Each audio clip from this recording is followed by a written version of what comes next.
Donc shalom, shalom, nous poursuivons toujours notre enseignement, toujours sur la foi en Dieu. Nous sommes en train de tendre vers la fin de cet enseignement, mais nous ajoutons toujours élément après élément afin que nous ayons un maximum de renseignements quant à ce qui concerne la foi en Dieu. Donc sans plus tarder, j'invite chacun d'entre vous à prendre vos Bibles et qu'ensemble, nous puissions partager cette parole.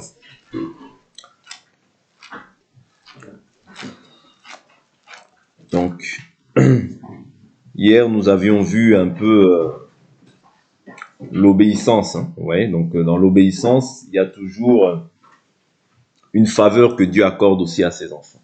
Okay, nous avions vu comment Israël, en fait, ont fait 40 ans dans le désert à cause de la réticence, à cause de la du fait qu'ils n'obéissaient pas en fait à leur Seigneur.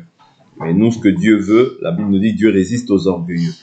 Ouais, l'orgueil, par excellence, c'est de résister à la volonté de Dieu, c'est de s'opposer à sa volonté. C'est une forme d'orgueil. Nous avons pas mal parlé aussi de la prière et de ceux qui font aussi obstacle aux prières. Donc, c'est très important de comprendre qu'il y a des choses qui font obstacle à nos prières. Ça peut être, vous avez vu le manque de pardon, vous avez vu le fait de ne pas de ne pas être en paix avec son épouse, ou bien avec un frère ou qui que ce soit. Toutes ces choses-là peuvent être un obstacle à notre prière. Ok? Donc, c'est important de comprendre qu'il faut rechercher la paix avec tous et la sanctification, sans laquelle nul ne verra le Seigneur. Et donc, c'est très important. Et il y a un élément qu'on peut aussi soulever. Oui. C'est le péché aussi. Ouais, le péché aussi, c'est un obstacle à l'exaucement. Okay? Quand on voit par exemple Jean chapitre 9, l'Écriture nous dit, Jean chapitre 9, verset 25, même verset 24, les pharisiens appelèrent une seconde fois l'homme qui avait été aveugle et lui dirent, donne gloire à Dieu, nous savons que cet homme est pécheur. Il répondit, s'il est pécheur, je ne le sais pas. Je sais une chose, j'étais aveugle, maintenant je vois. Ils lui dirent, que t'a-t-il fait? Comment t'a-t-il ouvert les yeux? Il leur répondit, je vous l'ai déjà dit, vous n'avez pas écouté. Voulez-vous l'entendre encore? Voulez-vous aussi devenir ses disciples? Ils l'insultèrent et dirent, c'est toi qui es son disciple. Nous sommes disciples de Moïse. Nous savons que Dieu a parlé à Moïse, mais celui-ci, nous ne savons d'où il est. Cet homme leur répondit, voilà ce qui est étonnant, c'est que vous ne sachiez pas d'où il est, et il m'a ouvert les yeux. Nous savons que Dieu n'exauce pas les pécheurs, mais si quelqu'un honore Dieu et fait sa volonté, celui-là, il l'exauce. Vous voyez, donc ici, on voit encore un obstacle à l'exaucement. C'est le péché. C'est-à-dire le péché crée un obstacle à l'exaucement aussi de nos prières. Donc c'est très important. Les points que nous avons soulevés, ce sont des points que nous devons vraiment prendre en considération afin de ne pas, afin de s'assurer en fait que ces choses-là ne soient pas en nous. Parce que quand on prie, vous voyez, il faut avoir la foi. Vous voyez, parce que le manque de foi, c'est un obstacle. Vous avez vu le manque de foi. Ici, nous voyons le péché. Ok? Nous avons vu aussi le manque de pardon, c'est un obstacle à l'exaucement. Nous avions vu aussi le fait que voilà, tu ne sois pas en paix avec ta femme. Ça, c'est c'est 1 Pierre 3 qui nous parle de ça. Il nous dit, honorez vos femmes comme co-héritières de la grâce afin que rien ne fasse obstacle à vos prières. C'est-à-dire, si je n'honore pas ma femme comme il se doit, vous voyez, si elle a quelque chose contre moi, ça peut être aussi un obstacle à la prière. Donc, et le manque de pardon, ou bien si j'ai quelque chose contre mon frère, ces choses-là aussi, la Bible dit, si tu as quelque chose contre ton frère, va, pose-la ton offrande à l'autel et va d'abord te réconcilier. Ok? Donc, c'est ces points-là que nous avons soulevés, ouais, qui font des obstacles à nos prières. C'est très important de comprendre ces choses-là. Ok? Et lorsque nous voyons aussi Bartimée, ok? Bartimée, il dit, fils de David, aie pitié de moi. Fils de David, aie pitié de moi. Ouais. Mais lorsque maintenant Jésus s'arrête, il dit, que veux-tu que je fasse? Et ici aussi, on doit comprendre que quand tu pries, tu dois aussi être précis dans ta prière. Parce qu'il a dit, que veux-tu que je fasse? Il a dit que je recouvre la vue. Ouais, c'est-à-dire que quand tu pries dans le désordre quand je dis dans le désordre, comprenez-moi, hein, c'est-à-dire que tu pries sans avoir un objectif, sans savoir pourquoi tu pries, mais il serait difficile aussi que tu sois aussi exaucé. Je ne dis pas que c'est impossible, mais il faut prier avec un objectif. Ok?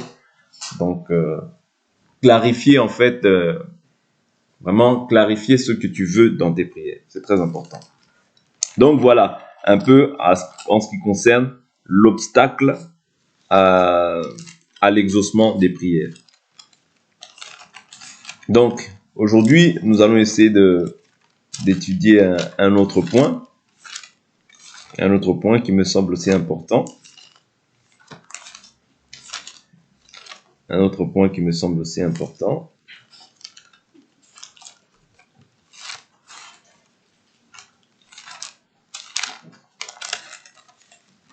Savoir comment est-ce que je peux savoir que je suis dans la foi, ou bien comment est-ce que je peux savoir que je suis un enfant de Dieu.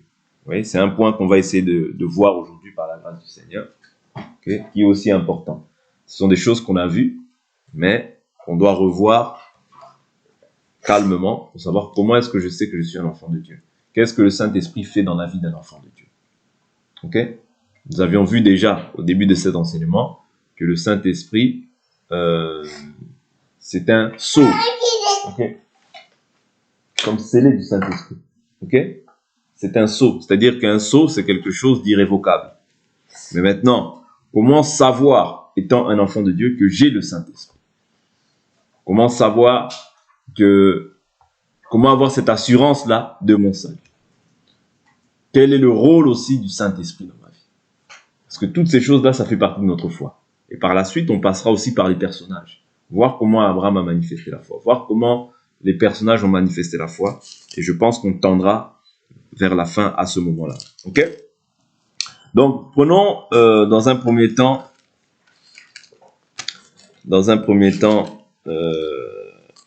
le livre de Jean. Le livre de Jean. Je prends Jean chapitre 1. Jean chapitre 1. Je prends à partir du verset 12. 12, au verset 12, il dit « Mais à tous ceux qui l'ont reçu, elle a donné le pouvoir de devenir enfants de Dieu, à ceux qui croient en son nom, et qui sont nés non du sang, ni de la volonté de la chair, ni de la volonté de l'homme, mais de Dieu. » Okay? C'est-à-dire que quand on est de Dieu, c'est ça qui détermine déjà que tu es un enfant de Dieu. C'est naître de Dieu. Or, naître de Dieu, quand Jésus a eu l'entretien avec Nicodème, il dit « Celui qui naît d'eau et d'esprit ne peut voir le royaume de Dieu. » Oui, ce qui est né de la chair est chair, et ce qui est né de l'esprit est esprit. Oui, donc naître de la volonté, il y a naître de la volonté de la chair, et il y a naître de la volonté de Dieu. Ok? Donc, quand tu crois en son nom, tu nais d'eau et d'esprit, tu es alors ce qu'on appelle enfant de Dieu. Mais maintenant, je voudrais en fait un peu plus renchérir sur ce que nous sommes en train de partager, sur comment maintenant savoir, oui, je suis né de Dieu, mais est-ce que maintenant j'ai la certitude, la garantie que je suis un enfant de Dieu? La Bible nous dit dans le livre de Romains, parce que ce sont des choses que vous pouvez être amené à pouvoir partager un jour. Ce sont des choses que vous devez en fait connaître, vous voyez, pour votre foi. Romains 8,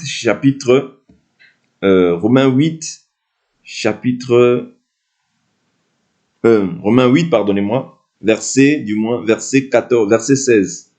L'Esprit lui-même rend témoignage à notre esprit que nous sommes enfants de Dieu. Vous comprenez? C'est-à-dire l'Esprit qui vient habiter en nous, parce que je vous avais toujours dit que ce qui est sauvé en nous, c'est l'Esprit. L'âme est sauvée par l'enseignement, parce que l'âme, je vous ai dit qu'elle a reçu un enseignement de l'école, de la famille, vous voyez, ou bien même de la rue, ok? Tout ça, c'est un enseignement, ou bien du monde que tu as reçu, ok? Et toutes ces choses-là, maintenant, tu dois maintenant être renouvelé dans ta manière de voir les choses, c'est-à-dire penser comme Dieu. Je n'ai pas dit que tout est mauvais, mais ce qui est mauvais, du moins, t'en débarrasser, et ce qui est bon, en fait, le garder, et ce qui La manière dont tu pensais maintenant doit être renouvelée afin que tu penses maintenant comme Dieu, que tu vois comme Dieu. Est-ce que vous comprenez? C'est très important. Parce que quand tu vois les choses comme Dieu les voit, tu espères, tu persévères, il y a la constance en toi. Vous comprenez? Mais ça, il faut que maintenant ton âme, voilà pourquoi la Bible nous dit, je désire que tu sois en bonne santé, et que tu prospères à tous égards comme prospère l'état de ton âme. Est-ce que vous comprenez? C'est-à-dire pour voir les choses comme Dieu, c'est-à-dire que tu peux être là, tu ne vois rien, mais comme tu as la foi, tu crois. Est-ce que vous comprenez? Parce que c'est ça, voir les choses comme Dieu. C'est là où vient ce qu'on appelle le renouvellement de l'intelligence qui se produit par l'enseignement. Est-ce que vous comprenez? C'est-à-dire, être un enfant de Dieu, ce n'est plus être comme tout le monde. Non. Parce que maintenant, tu as été recréé en Dieu. Tu as été recréé en Dieu. Tu es une nouvelle créature. Dieu t'a recréé. Éphésiens chapitre 2, verset 10, on va lire ça par la suite. Vous comprenez? C'est-à-dire que l'Esprit vient maintenant rendre témoignage à ton esprit que tu es enfant de Dieu. Être enfant de Dieu, c'est naître d'en haut. Quand tu es né d'en haut, je vous ai dit que ta vie maintenant à toi. Ok? Parce qu'en réalité, dans l'homme, c'est l'Esprit. Ta vie à toi est cachée dans les lieux célestes en Christ. Tout ça là, ce corps-là, c'est qu'une image. C'est pas ça le véritable toi. Le véritable toi, c'est ce qui est dans les lieux célestes. Voilà pourquoi quand ta vie maintenant est dans les lieux célestes, tu dois comprendre que toi maintenant, tu es un privilégié. Toi maintenant, tu es héritier des promesses. Co-héritier de Christ. Si tu comprends ces choses-là, tu comprendras aussi en fait comment est-ce que tu dois marcher sur la terre.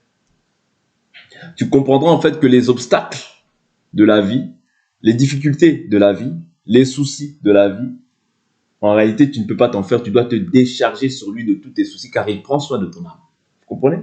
C'est-à-dire, comme il prend soin de ton âme, toi maintenant tu commences, c'est là qu'en fait, quand tu comprends en fait la dimension dans laquelle Dieu veut t'emmener, que tu commences maintenant à voir comme Dieu, penser comme Dieu. Quand je dis penser comme Dieu, c'est-à-dire que cette parole-là, parce que cette parole c'est Dieu, vous comprenez? C'est-à-dire quand cette parole maintenant elle habite en toi en abondance, ouais, tu dois bannir les inquiétudes, tu dois bannir les doutes, tu dois bannir les craintes, tu dois bannir les peurs. Pourquoi? Parce qu'en fait, toutes ces choses-là t'emmènent en fait à douter de ce qui est écrit dans la parole. Or, je vous dis toujours que la parole, c'est le oui et l'amen. Vous comprenez? Voilà pourquoi il faut bannir toutes sortes de craintes. Et je vous ai toujours dit que même si tu ne vois rien, tu dois déclarer la chose comme si elle était déjà là. C'est ça notre foi. Appeler à l'existence ce qui n'existe pas. Être un enfant de Dieu, en fait, ça implique toutes ces choses-là. C'est-à-dire que ça regroupe tout ce qui est écrit dans la parole. Je ne vois pas la chose, mais je continue à y croire. Je continue à y croire jusqu'à ce que je voie la chose se matérialiser. Oui. Qui peut croire qu'à 100 ans, Abraham peut avoir un enfant? Mais Dieu, comme il lui a fait la promesse, il a aussi la possibilité de l'accomplir. Vous comprenez? Donc c'est ça, c'est-à-dire voir là où, en fait, tout le monde ne peut plus voir. Là où tout le monde est désespéré, là où tout le monde est découragé, toi tu continues à espérer. Pourquoi? Parce que tu as Christ en toi. Sans Christ, je peux comprendre que tu n'espères plus. Mais quand tu as Christ en toi, tu dois espérer au-delà de toute espérance. C'est-à-dire même où tu vois qu'il n'y a plus d'espérance, même là où tu vois que toutes les portes se ferment, là où tu as l'impression même que le ciel est fermé, mais tu continues. On voit cette image-là dans Luc chapitre 18, le juge unique. Ouais. La femme qui implorait toujours, là, qui implorait toujours, jusqu'à ce que le juge unique l'a dit non. Je vais lui faire rendre justice de peur qu'elle puisse venir tout le temps pouvoir m'importuner.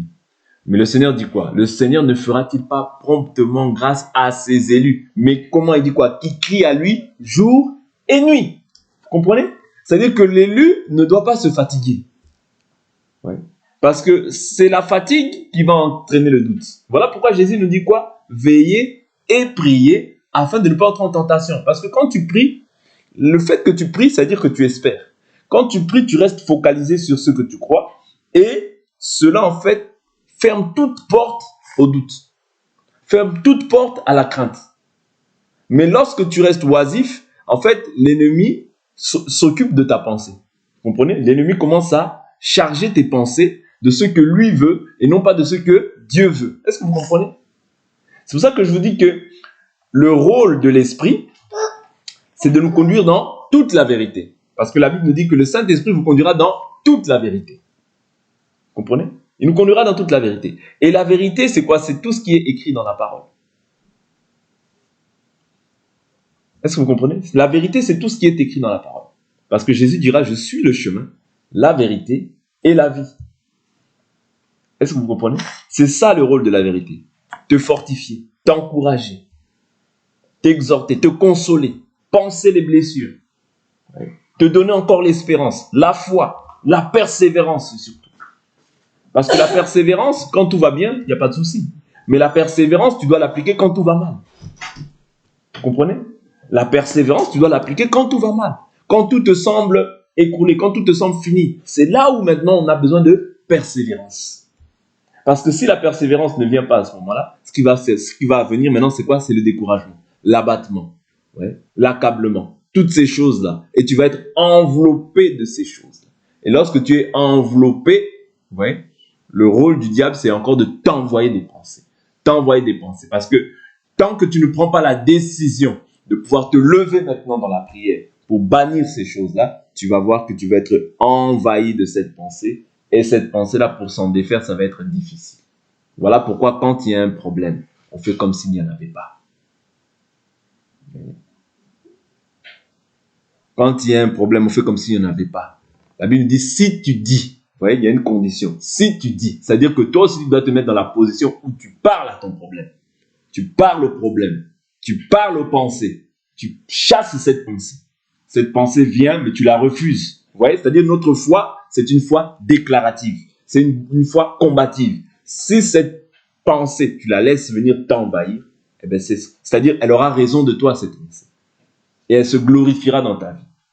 Mais ce que Dieu veut, la Bible nous dit, celui qui est debout, qu'il prenne garde de ne pas tomber. Parce que le rôle de l'ennemi, c'est que tu tombes et qu'il se glorifie. Parce que l'ennemi ne vient que pour égorger, tuer, détruire. Mais le rôle de la foi est tout autre. C'est que tu espères même quand tu ne vois pas. Parce qu'en fait, la chose qui est là, c'est quoi? C'est que Dieu veut ton cœur, l'ennemi aussi veut ton cœur.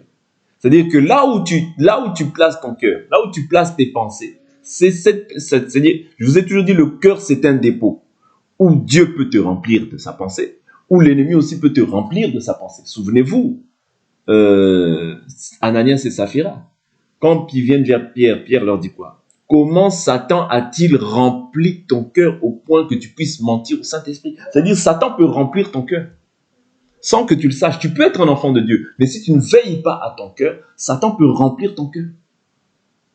Voilà pourquoi il faut veiller sur soi-même, premièrement, et sur tout ce que médite ma pensée.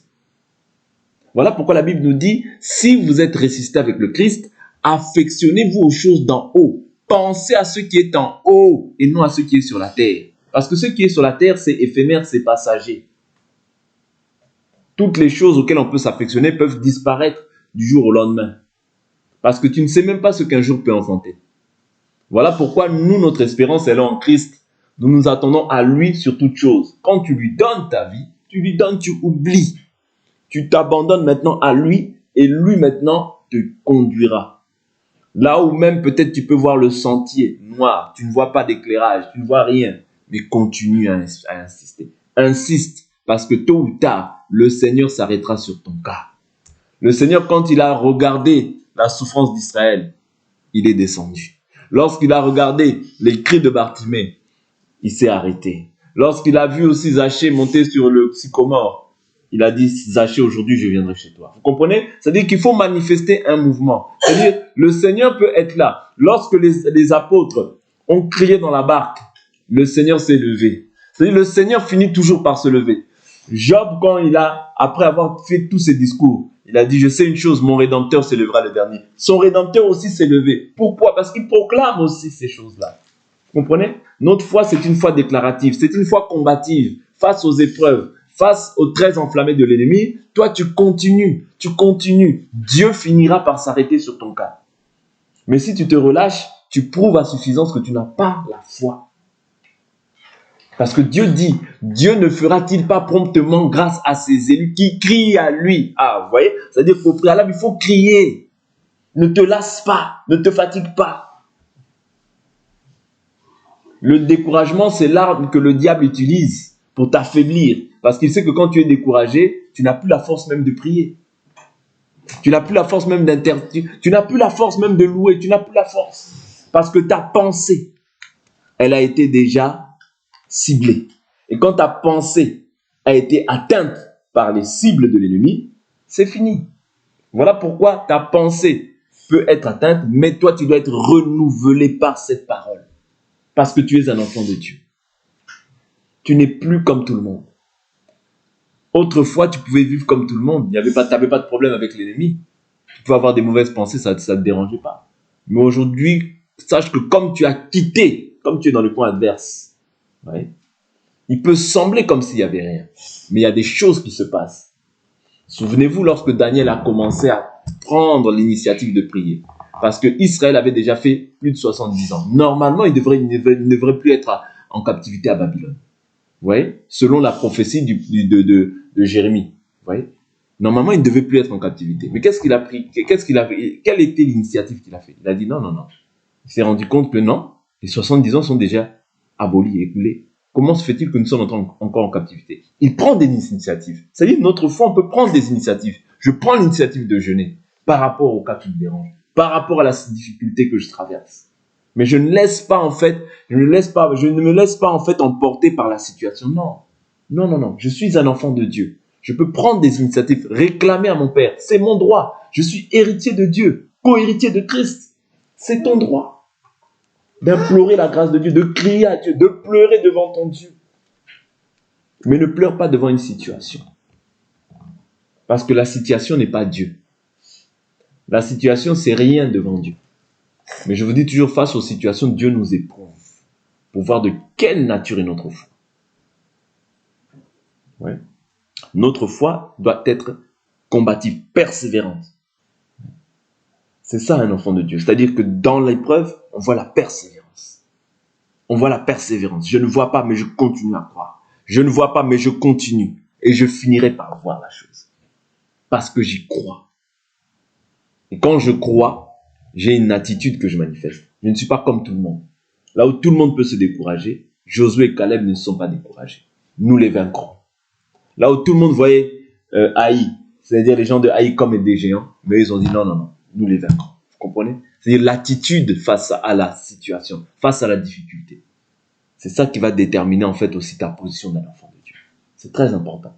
Ne négligez pas ces aspects-là. Parce que Dieu prend plaisir à toi quand tu as toujours la foi face aux difficultés. Tout le monde est contre toi, mais tu continues à dire, Seigneur, tu as dit, ils me feront la guerre, mais ils ne me vaincront pas. Dieu prend plaisir à ça. Oui. Parce que face à l'adversité, tu élèves Dieu. Et quand tu élèves Dieu, Dieu aussi s'élèvera. Quand Dieu s'élèvera, il finira par dire au vent, taisez-vous. Et les tempêtes, les vents s'apaiseront. Les montagnes obéissent à la voix de l'Éternel. Les tempêtes s'aplanissent devant le nom de Jésus. Aucune maladie, aucune difficulté n'est plus grande que le nom de Jésus.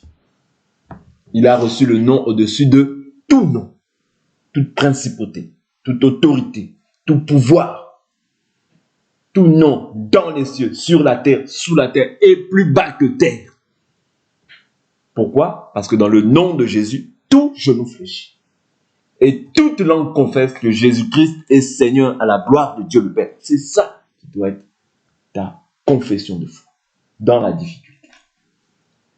Un enfant de Dieu, on ne le reconnaît pas quand tout va bien, mais c'est dans la difficulté.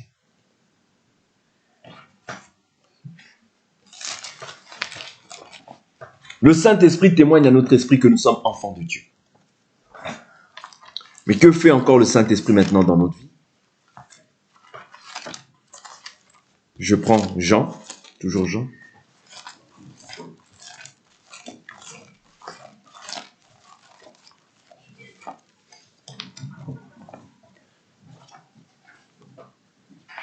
Jean chapitre 16. Jean chapitre 16. Je prends le verset 5. Maintenant je m'en vais vers celui qui m'a envoyé. Et nul de vous ne me demande où vas-tu? Mais parce que je vous ai parlé ainsi, la tristesse a rempli votre cœur. Cependant, je vous dis la vérité, il est avantageux que je parte. pour vous que je parte, car si je ne pars pas, le consolateur ne viendra pas vers vous. Mais si je m'en vais, je vous l'enverrai. Donc c'est Jésus qui envoie le Saint-Esprit. Et quand il sera venu, il convaincra le monde. Qu'est-ce que le Saint-Esprit fait dans le monde? Ça, ce n'est pas dans l'Église. Hein. Est-ce que vous comprenez? Le monde, pour le monde, il convainc de péché. Est-ce que vous comprenez? Est-ce que vous comprenez? Le Saint-Esprit ne te convainc pas à toi de péché. Pourquoi? Pourquoi pas à toi? Parce que toi, tu es saint. Un enfant de Dieu ne pêche pas. Est-ce que vous comprenez? C'est-à-dire, il vient convaincre le monde de péché. Ceux qui n'ont pas Jésus. Par toi, il vient convaincre le monde de péché. C'est-à-dire, quand tu parles aux gens, repentez-vous, vous voyez, toutes ces choses-là, il vient convaincre de péché. Et la Bible nous dit aussi, dans le livre de 1 Corinthiens, parce qu'il y a beaucoup de gens qui disent, le Saint-Esprit nous convainc de péché, de justice, de jugement. Non, convainc le monde de péché. Pas toi. Toi, tu n'es pas un pécheur. Parce que, par l'œuvre de la croix, toi, tu es déclaré juste, saint, pur. Mais c'est le monde, vous voyez, qui convainc de péché. Ok? Mais en faveur, qu'est-ce qu'il fait chez les saints? Il convaincra le monde de péché, de justice. Ça, c'est pour nous. Ouais. C'est-à-dire que il nous convaincra de vivre dans la justice et de jugement. Ok? Le jugement, c'est pour qui? C'est pour le prince de ce monde. Parce que lui, il est jugé. Ok? De péché parce qu'il ne croit pas en moi. C'est qui ne croit pas? C'est des païens. Voilà pourquoi la Bible nous dit, ceux de ce monde, Dieu les juge. Éloignez le méchant du milieu de vous. Vous comprenez? C'est-à-dire Dieu juge ceux de ce monde. Dans leur conscience, dans leurs actes, Dieu les juge. Ok? Ça, c'est 1 Corinthiens qui nous parle de ça. Mais il juge, c'est-à-dire, le péché, ce n'est pas en faveur des chrétiens. Non. Okay? Parce qu'un chrétien ne pêche pas. Et si nous avons péché, nous avons un avocat auprès du Père. Okay? Mais on parlera de toutes ces choses par la suite. De justice parce que je vais vers le Père et que vous ne me verrez plus. Vous voyez? C'est-à-dire là, la justice, c'est pour les saints. De jugement parce que le prince de ce monde est jugé. Vous voyez? Le jugement, c'est pour qui? C'est pour le prince de ce monde qui est jugé. Autrement dit, le diable. Ok? J'ai encore beaucoup de choses à vous dire, mais vous ne pouvez pas les comprendre maintenant. Quand il sera venu, lui, l'esprit de vérité, il vous conduira dans toute la vérité. Le rôle de l'esprit, c'est de nous conduire dans toute la vérité. Car ces paroles ne viendront pas de lui-même, mais il parlera de tout ce qu'il aura entendu et vous annoncera les choses à venir. Lui me glorifiera parce qu'il prendra de ce qui est à moi et vous l'annoncera. Tout ce que le Père a est à moi. C'est pourquoi je vous dis qu'il prendra de ce qui est à moi et vous l'annoncera. Ouais. Donc ici, nous devons comprendre que le Saint-Esprit vient pour nous conduire dans toute la vérité. Et il glorifiera Jésus. C'est-à-dire un Saint-Esprit qui ne glorifie pas Jésus, ce n'est pas le Saint-Esprit. C'est-à-dire, autrement dit, une personne qui s'adonne à pouvoir glorifier un homme, ce n'est pas le Saint-Esprit. C'est-à-dire, le Saint-Esprit vient pour glorifier le Jésus. Okay? Donc, c'est très important de comprendre que il nous conduira dans toute la vérité. J'aime beaucoup quand il dit il nous conduira dans toute la vérité. Je prends toujours le chapitre 16, je prends à partir du verset 23. En ce jour-là, vous ne m'interrogerez plus sur rien. En vérité, je vous le dis, ce que vous demanderez au Père, il vous le donnera en mon nom. C'est dans le nom de Jésus que nous sommes exaucés. En un autre nom, nous ne sommes pas exaucés. Jusqu'à présent, vous n'avez rien demandé en mon nom. Demandez et vous recevrez afin que votre joie soit complète. Vous voyez? Pour que ta joie soit complète, tu dois demander. Pour que l'incrédulité, le doute ne puisse pas s'installer, tu dois demander. Est-ce que vous comprenez? Je vous ai parlé ainsi en parabole. L'heure vient où je ne vous parlerai plus en parabole, mais où je vous annoncerai ouvertement ce qui concerne le Père. En ce jour, vous demanderez en mon nom, et je ne vous dis pas que je prierai le Père pour vous, car le Père lui-même vous aime parce que vous m'avez aimé et que vous avez cru que je suis sorti d'auprès de Dieu. Comprends que quand tu as aimé Jésus, tu es rentré dans l'amour de Dieu. Ne doute plus, ne crains plus. Dieu est avec toi et il t'aime. Il t'aime. Vous voyez? Et cet amour ne dépend pas de tes œuvres. Cet amour dépend du fait que tu as cru en Jésus. Quand tu entres en Jésus, tu entres dans l'amour de Dieu. Vous voyez? Dieu t'aime. Mais Dieu aussi, dans son amour, des fois, il nous éprouve. Il nous éprouve pour voir si tu l'aimes, si ton cœur est ferme envers lui. Parce que quand tu te détaches de Dieu facilement, cela prouve à suffisance que non, tu n'avais pas en fait assez d'amour pour pouvoir continuer la marche avec lui. Vous comprenez? C'est-à-dire quand Dieu t'éprouve, cela ne veut pas dire que Dieu t'abandonne. Non. C'est une épreuve. L'épreuve n'est pas le signe de l'abandon. Non. Au contraire, dans l'épreuve, Dieu veut voir en fait quelle est la réaction de mon épouse. Comment elle se comporte. Est-ce qu'elle croit toujours? Alors que cette lettre-là, cette parole, c'est une lettre d'amour pour nous. Oui? C'est-à-dire que plus tu lis cette parole, plus tu comprends que, oh, il m'a dit qu'il m'aimait. Il m'a dit qu'il est avec moi. Il m'a dit qu'il me conduira dans toute la vérité. Il m'a dit que, vous voyez, plus tu te ressasses ça dans ton cœur, plus ça croît et plus en fait tu chasses le doute. Parce que l'ennemi cherche à faire quoi? À faire en sorte que tu ne puisses plus prendre en considération les promesses que Dieu a dites pour que tu puisses mettre maintenant foi à ce que lui dit. Et c'est ça en fait la brèche qu'il essaie en train de mettre en toi. C'est-à-dire que tu te dises, oh, ça tarde, ça dure. Mais qu'est-ce qui s'est passé? Regardons le cas des Israélites en Égypte. Ce Moïse qui est monté, ouais, nous ne savons ce qu'il est devenu. Aaron, fais-nous un Dieu qui marche. Vous comprenez? C'est-à-dire Moïse n'était pas là, mais il voulait voir maintenant un Dieu qui marche. Et qu'est-ce qui s'est passé? L'idolâtrie. Ils mangèrent, s'assirent et burent et dirent, fais-nous un Dieu qui marche. Mais qu'est-ce qui s'est passé par la suite? Dieu n'a pas pris plaisir à toutes ces personnes-là, il les a détruites. Voilà pourquoi, je vous dis une chose, il peut arriver qu'il y ait des craintes, mais ne nourris pas ces choses-là. Il peut arriver qu'il y ait des doutes, mais ne nourris pas ces choses-là. Il peut arriver que tu aies une pensée, mais ne nourris pas cette pensée-là. Nourris-toi de cette parole, parce que cette parole, c'est la nourriture de l'âme des enfants de Dieu. L'homme ne vivra pas de pain seulement, mais de toute parole qui sort de la bouche de Dieu. Ouais? C'est-à-dire, quand tu confesses cette parole, tu affaiblis l'ennemi.